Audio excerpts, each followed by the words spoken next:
यामध्ये मान्य पोलीस आयुक्त साहेबांचे, मान्य जॉईंट CP साहेबांचे आम्हाला आदेश आलेले आहेत की प्रत्येक पोलीस स्टेशन एक सर्व्हिस प्रोव्हायडर आहे. त्यामुळे तिथे असलेल्या सर्व सुविधा, सगळ्या गोष्टींची माहिती नागरिकांना अतिशय चांगल्या प्रकारे दिली गेली पाहिजे आणि ज्या दृश्य ठिकाणी आहेत अशा ठिकाणी ती माहिती लावण्यात आली पाहिजे, जेणेकरून लोकांच्या नजरेत ती तात्काळ बसली पाहिजे.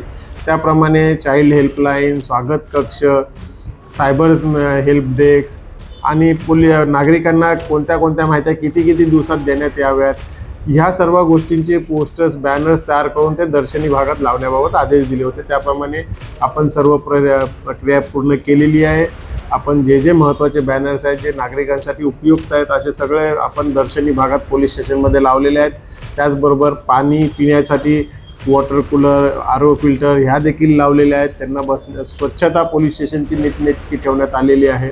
पोलीस स्टेशनमध्ये असलेले जुने तोडीमोडीचे साहित्य संपूर्ण बाहेर काढलेले आहे. जुना रेकॉर्ड बाहेर काढलेला आहे, ज्याच्यामुळे पोलीस स्टेशनमध्ये जरा मोकळीक निर्माण झालेली असून स्वच्छता राखण्यात आलेली आहे. आणि जो नागरिक पोलीस स्टेशनमध्ये येईल त्याला कुठल्या तरी चांगल्या ठिकाणी कार्यालयात आम्ही आल्याचा फील झाला पाहिजे, हा त्यामागचा उद्देश आहे. आणि ही सर्व संकल्पना मान्य पोलीस आयुक्त साहेब, मान्य जॉईंट CP साहेब या सर्वांच्या संकल्पनेतून करण्यात आलेली आहे.